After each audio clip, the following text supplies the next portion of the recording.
Hello guys, ഞാൻ ഈ കല്യാണത്തിന് എങ്ങനെ വന്ന് പെട്ടെന്ന് കണ്ടോക്കി ഭാവി. രാവിലെ തന്നെ ഒരു പണിയില്ലാത്ത ക്ലബ്ബ് കുത്തിട്ടപ്പോൾ ഈ മുതൽ വന്നിരിക്കണം. അവനൊരു കല്യാണം ഉണ്ട്, അതിന്റെ പുളിച്ചിത്രം കാട്ടണേ. ആടി കല്യാണത്തിന് പോവാണ്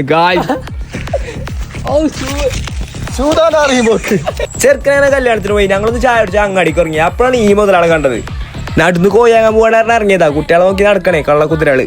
പിന്നെയാണ് ചെറുതും വലുതും വന്നിക്കണു. കല്യാണത്തിന് പോവാത്രേ. നമ്മളെ കല്യാണം തന്നെ അന്നാരും ഒന്നും പറയില്ല. വണ്ടി കയറി കയറാൻ ഞാൻ നേരെ പോന്നിക്കണു. ആരും ഇതേമാതിരി വിളിച്ചത് കല്യാണത്തിന് പോകാനിട്ടില്ലേ പണിയിട്ടും. ഈ താലാട്ടിലൊക്കെ നിൽക്കുന്നുണ്ട്. ലാസ്റ്റ് വരെ കണ്ടോളി. അങ്ങനെ നമ്മൾ കല്യാണം കൂടിയിലെത്തി. നേരെ പിന്നെ മുന്നിൽ വന്ന പെട്ടിക്കണേ. ഓനക്കില്ല കല്യാണം ഞമ്മക്കില്ല കല്യാണം ഒന്നാണേ. അവിടുന്ന് എല്ലാവരും മുന്നിൽ ഏതോ കാലത്ത് കണ്ടമാരി കജ്ജൊക്കെ കൊടുത്തിക്കണു. അവന്റെ കുടുംബക്കാരെ കല്യാണം അത്രേ. ഇനിയിപ്പോ നമ്മളെ കുടുംബം അയക്കണത് ഈ ഡിങ്കുനി മിങ്കുനി ഞാൻ എല്ലാ കമ്പനിയാക്കി കിട്ടില്ലേ. ഇച്ച് പിന്നെ ആര് കിട്ടില്ല ഞാൻ ഒന്ന് പൊട്ടനാക്കും. തല കുത്തനല്ല വേണ്ടിട്ട് ചെറുക്കന്മാരാകെ അന്തം പൊട്ടിക്കണു. ആകെ മാന്തി പൊളിച്ചോക്കുണ്ട്. ഇച്ചത്ര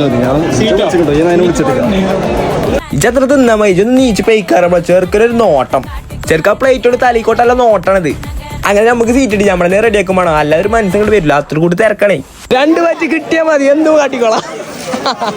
ആ 2 വച്ചോണ്ട് വെച്ച് മതിയാവും ചെയ്തിക്കണു. കടായി നെയ്ച്ചോറാണ് തിന്നത് ഓർമ്മയുണ്ട്.